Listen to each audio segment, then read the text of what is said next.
my people, and I'm back cooking again, and today I'm going to be making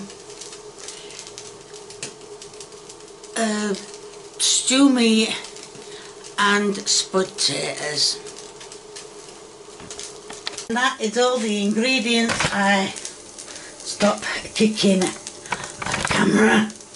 So the spud potatoes are cooking, the pepper and the salt you can't see, but on that plate is garlic and butter, that's milk, and if you're wondering what that poor little thing is up there, that's the meat. I haven't opened it yet.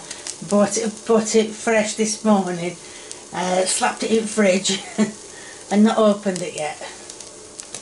Right, that's the fry pan. It is on number 3, and I'm going to put 2 tablespoons of butter in. Where's your oofa key?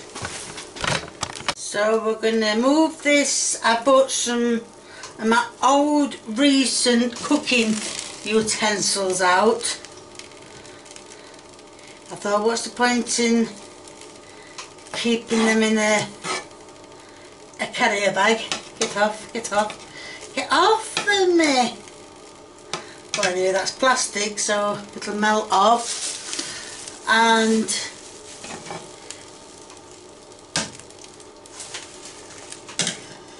scrape it off even better. So now what I'm going to do is I'm going to put the meat. I'm putting 2. You can use as many. Oh, chunk left. You can use as much meat as you want or as little as you want. By the time this has got going and frying, it will be, I can tell it will be gradually reduced. Now this is not frozen meat, this is fresh this morning.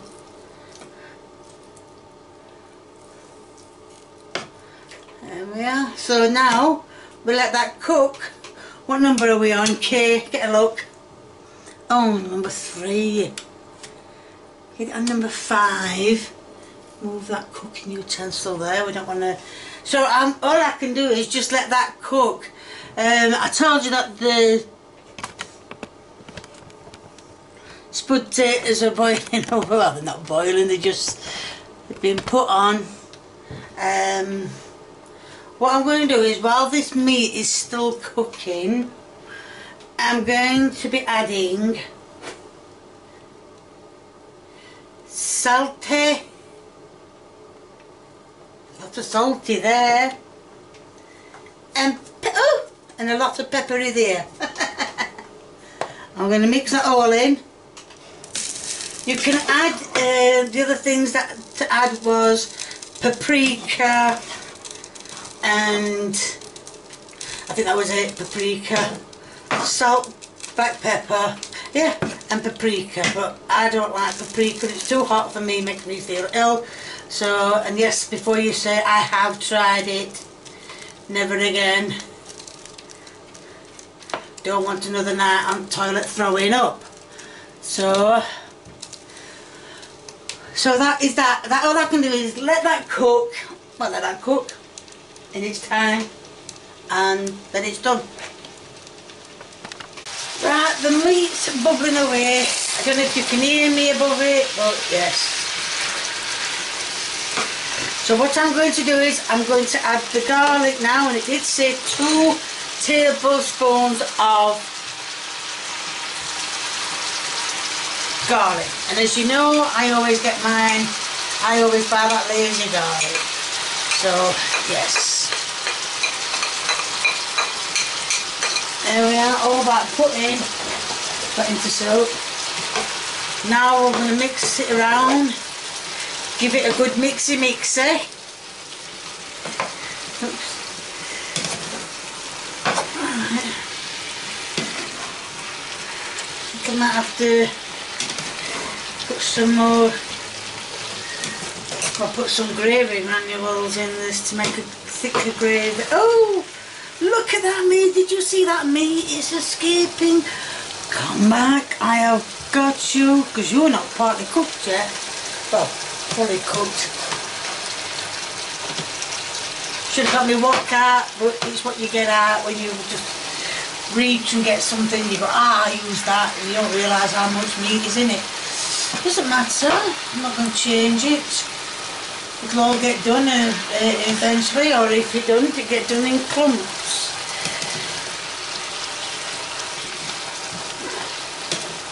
I get a clump done and then I get another clump done.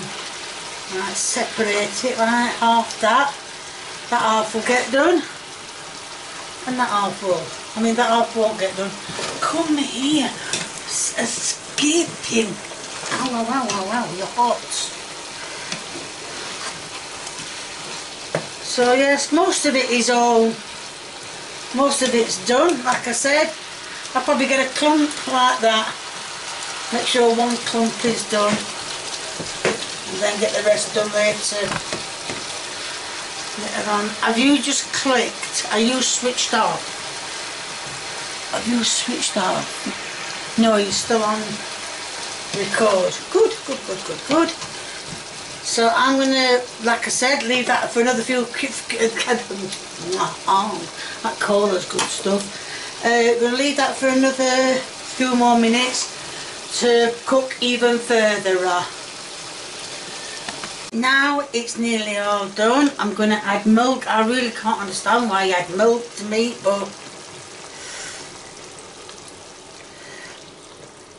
59 millilitres in there, because these new cups I've got, well, jugs, cups, whatever you want to call them, I've now got millilitres in them, and that's what everybody works with now. I still like to keep with my fluid ounces and my pounds, and I mean, when I went to the shop today, I went £2 of stewing meat. I don't know how much of that is in grams without working it out. So now I've turned that down too much, so let's turn it back up. We're on number 3. Let's turn it back up to number 5. We didn't cook on number 6 this time.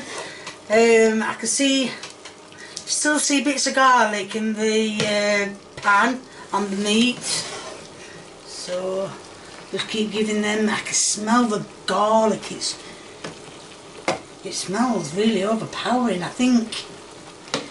I think 2 tablespoons must have been too much, but I just followed the recipe. Should we have a bit more salty water? Oh, it's not salty water. And a bit more pepperier. So that should all be alright. That should taste nice. Didn't say about adding flavours. I just followed the recipe as it was. There we are. So now all I can do is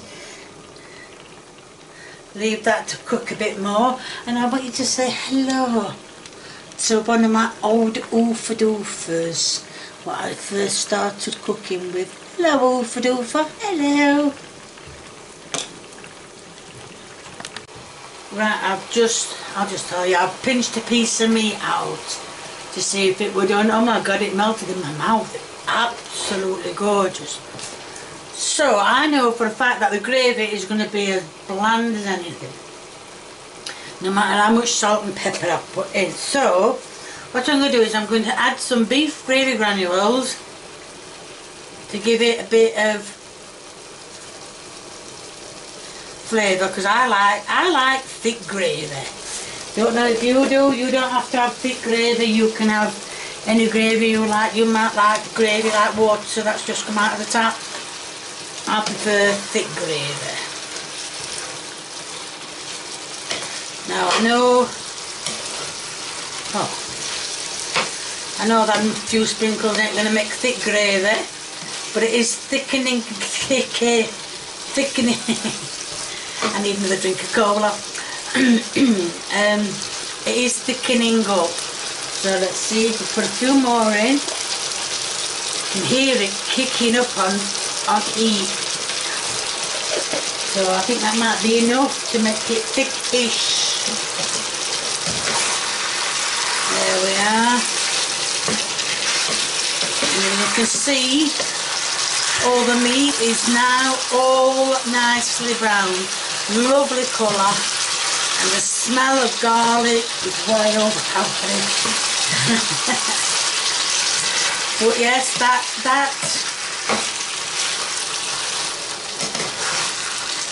well, yeah, I mean that, as far as I'm concerned, is done. I've just got to try the spud taters and then, well, just try, I mean, even at the ends, meat's done. So if I'm only going to use a batch and probably put a bit on for a bit more, look at the state of that. Mind you, if you're lifting meat up, what do you expect?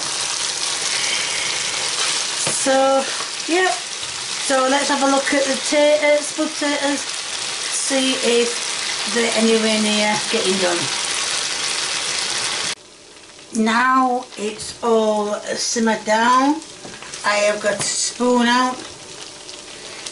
I don't want that much meat and I'm only doing a taste. Probably a bit more. Get off. And I know you're going to say, oh, don't do that. But I'm going to use the same spoon for, oh, careful, okay, for the spud taters.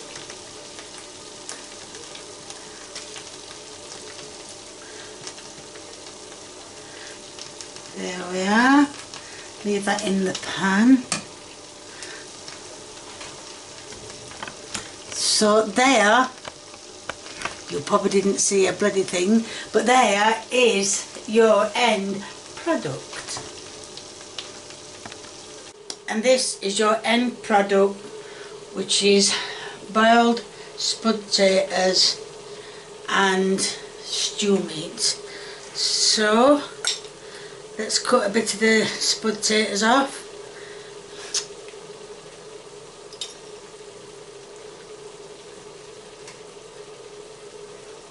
The spud taters just taste like spud taters. I don't know what else to say about that. Come here.